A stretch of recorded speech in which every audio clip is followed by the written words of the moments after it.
Dear student, कैसे हो? मैं उम्मीद करता हूं आप लोग जो है बढ़िया तंदुरुस्त होंगे और पढ़ाई आप लोगों की बहुत अच्छी तरीके से चल रही होगी। तो हम बहुत ही महत्वपूर्ण क्वेश्चन को करने वाले हैं जो 8 नंबर में 100% पूछा जाता है। तो क्वेश्चन हमारा ये है कि रेखाएं दी गई हैं के बीच की न्यूनतम दूरी हमें ज्ञात करना है प्यारे बच्चों। तो यहाँ पे डालते हैं सॉल्यूशन। अब हमें जो है ये रेखाएं दी गई हैं तो एक बार हम लिख लेते हैं x + 1/7 = y + 1y - 6 = z + 1/1। फिर दूसरा हमें क्या दिया गया है x - 3/1 = y - 5/-2 = z - 7/1। अब क्या करना है प्यारे बच्चों, इनके बीच की दूरी ज्ञात करना है। तो इसके लिए प्रोसेस क्या होती है, इसका फार्मूला हम अगर कहीं आप लोगों को लिख के दिखा दें तो आप लोग खुद समझ जाएंगे कि हमें इसमें क्या क्या चीज़ें हमें यहाँ से निकालना है। तो हम यहाँ पे फार्मूले की बात नहीं तो सीधे से पहले कर देते हैं, तुलना करे दे रहे हैं। यहाँ पे लिखेंगे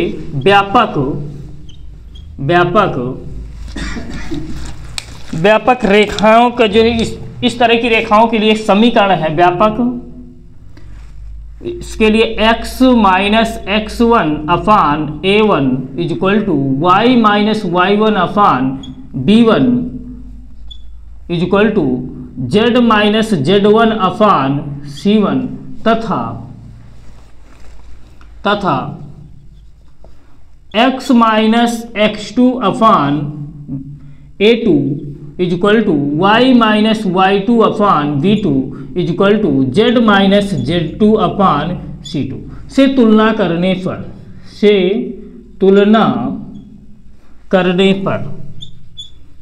करने पर प्यारे बच्चों रेखाओं की जो है तुलना कर देते हैं। इन जो है व्यापक जो हमें रेखाओं के समीकरण दिए गए हैं इनसे तुलना कर देना है। तो x - x1 यहाँ पे x1 की वैल्यू कितनी है 1, तो लिखेंगे x1 = -1 क्योंकि यहाँ पे माइनस लगा हुआ है तो -1। फिर इसके बाद प्यारे बच्चों कितना है y1, ये हमारा कुल मिला के x1 है, ये y1 है, ये z1 है। बस चिन्ह का ध्यान देना है, यहाँ पे सभी में चिन्ह क्या रहते हैं व्यापक समीकरणों में माइनस होते हैं। तो y1 का मान कितना है -1 और z1 का मान कितना -1। फिर इसी तरह से x2 का मान निकाल लीजिए, x2 का मान कितना है -3, तो माइनस माइनस प्लस हो जाएगा +3। और y2 का मान कितना है +5, z2 का मान कितना है +7। फिर इसी तरह से यहाँ पे प्यारे बच्चों ये a1 b1 c1, चूंकि देख रहे हो a1 b1 c1, a1 का मान कितना है, a1 का मान है हमारा 7 और b1 की वैल्यू कितनी है -6, c1 की वैल्यू कितनी है +1, a2 की वैल्यू कितनी है, a2 की वैल्यू यहाँ पे 1 है और b2 की वैल्यू कितनी दी गई है -2 और c2 की वैल्यू कितनी दी गई है +1। आप लोग समझ गए होंगे कि यहाँ पे ये x1 y1 z1, x2 y2 z2, a1 b1 c1, a2 b2 c2 ये चीज़ हमने रख लिए हैं। अब क्या करना है प्यारे बच्चों, हमें जो है क्या बोला गया है न्यूनतम दूरी ज्ञात करना है। तो न्यूनतम दूरी के लिए क्या है इसका फार्मूला, हम फार्मूला लिखते हैं। सबसे पहले फार्मूला लिख देंगे तो आप लोगों को क्लियर हो जाएगा कि हमें क्या क्या चीज़ें पहले निकाल लेना है और फार्मूले में बस हमको क्या कर देना है पुटअप कर देना है। फार्मूला हमारा क्या होता है, दूरी d बराबर होता है, क्या होता है फार्मूला, चूंकि d बराबर फार्मूला है मॉड में x2 - x1 y2 - y1 और z2 - z1। फिर इसके नीचे a1 b1 c1 a2 b2 c2। फिर क्या है प्यारे बच्चों यहाँ पे अपान में क्या होता है अंडर रूट क्या होता है b1 c2 - b2 c1 का whole of square plus c1 a2 - c2 a1 का whole of square plus a1 b2 - a2 b1 का होल ऑफ स्क्वायर। ये हमारा क्या होता है प्यारे बच्चों फार्मूला होता है, ये पूरे के बटे में होता है इसके। ये हमारा क्या है डी बराबर। डी बराबर हमारा फार्मूला है, इसी फार्मूले में हमें रखना है और वैल्यू क्या है हमें ज्ञात कर लेनी है। तो यहाँ पे इस सारणी में रखने के लिए सभी वैल्यू यहाँ पे उपस्थित हैं, उनको रखेंगे और सॉल्व कर लेंगे, बस हमारा क्या है आंसर आ जाएगा। या फिर ऐसा कर लीजिए, जो यहाँ पे दिया है पहले उनको निकाल लो, फिर इसमें हम पुटअप कर देंगे, तो फिर हमारा जो है ज़्यादा दिक्कत नहीं पड़ेगी आप लोगों को सॉल्व करने में, क्योंकि जगह की शॉर्टेज हो सकती है फिर। तो क्या करना है, ये अगर ये आपको न याद हो तो ऐसे आप याद कर सकते हैं, जैसे यहाँ पे BCA ऐसे लिख लीजिए, ये एक सर्किल बना करके। तो BC पहले हमें BC लेना है और 12 21 यहाँ पे आप लोग देख रहे हैं, BC लिख दीजिए, BC और 12 21। फिर इसके बाद CA में चले जाओ, तो CA में भी वही CA लिख दीजिए और 12 21, फिर AB। तो ऐसे हम ये सर्किल से आप लोग इसको बहुत अच्छी तरीके से याद कर लेंगे, ठीक है। जैसे हम AB लिखोगे तो फिर 12 21 होल स्क्वायर। अब इनकी वैल्यू निकालना है, तो प्यारे बच्चों मान रख दीजिए। तो D बराबर कितना आ जाएगा, x2 का मान कितना है, x2 यहाँ पे देखिए, यहाँ से सभी वैल्यू अच्छी तरीके से रखिए, 3 माइनस x1 की वैल्यू कितनी है -1, तो माइनस माइनस कितना हो जाएगा प्लस। y2 की वैल्यू है 5 और y1 की वैल्यू -1 है, तो माइनस प्लस हो जाएगा। फिर इसके बाद Z2 7 है और -1 है तो प्लस है।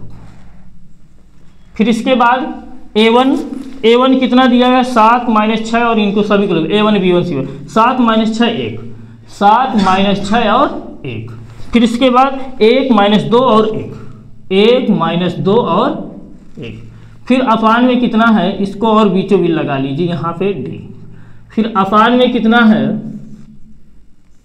अपान में B1 C2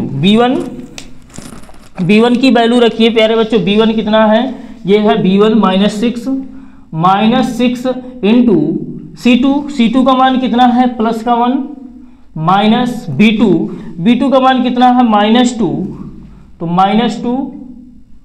और फिर यहाँ पे है C1 का मान कितना है, C1 का मान है प्लस का 1 होल स्क्वायर प्लस C1 का मान प्लस का 1। और फिर A2 का मान कितना है प्लस का 1, तो 1 माइनस C2 की वैल्यू कितनी दी गई है प्लस का 1 इंटू A1 की वैल्यू प्लस का 7 का होल स्क्वायर प्लस यहाँ पे जो है A1 की वैल्यू कितनी है 1 है, तो 7 इंटू B2 का मान -2 है तो -2।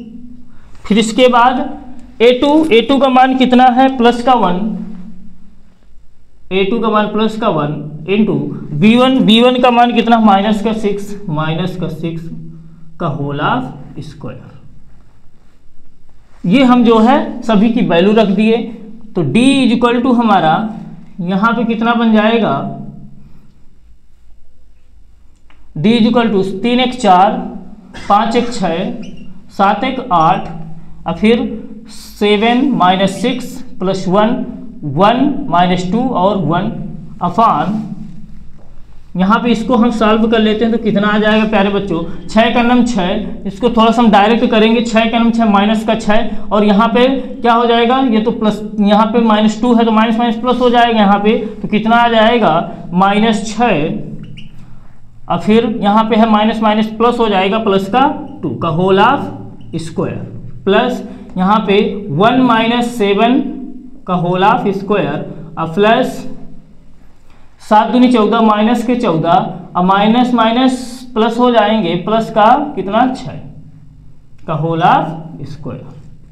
आगे D इक्वल टू, अब क्या करते हैं प्यारे बच्चे, इसका तो हम जो है साइड का मान निकाल लेते हैं। ये जो यहाँ पे हमारी क्या दी गई साइड, इसका जो है मान निकाल लेते हैं। तो चाहे जिसके भी सापेक्ष आप कर दीजिए, जैसे R1 के सापेक्ष प्रसार कर दीजिए, चाहे R2 या R3, C1 C2 C3 किसी के भी सापेक्ष कर दें। तो हम जो है यहाँ पे R1 के सापेक्ष कर देते हैं, तो कितना आ जाएगा, यहाँ पे 4 लिख लें। जैसे हम R1 के सापेक्ष करेंगे तो इसको और इसको क्या करेंगे, हम बंद कर लेंगे, मतलब R1 के सापेक्ष कर रहे हैं तो ये जैसे हम इसको लिखे तो इसको और इसको बंद करो तो कितना -6 अब माइनस प्लस का 2, ये तो आप लोग अच्छी तरह से जानते होंगे। फिर -6, फिर इसके बाद ये है तो 7 × 7 और माइनस का 1, फिर प्लस का 8, यहाँ पे इसको बंद रखेंगे तो 7 दूनी 14 माइनस के 14 और 6 का नम 6 प्लस का कितना हो जाएगा 6 अपान यहाँ पे कितना आ जाएगा प्यारे बच्चे, यहाँ पे देखिए आप लोग 6 में से 2 घटाओगे तो विपरीत चिन्ह है तो क्या हो जाते हैं, घट जाते हैं। तो 6 में से 2 तो 4, 4 चौको 16 प्लस का 7 में से 1 6 छाछम 36 प्लस यहाँ पे 14 में 6 8 8 64।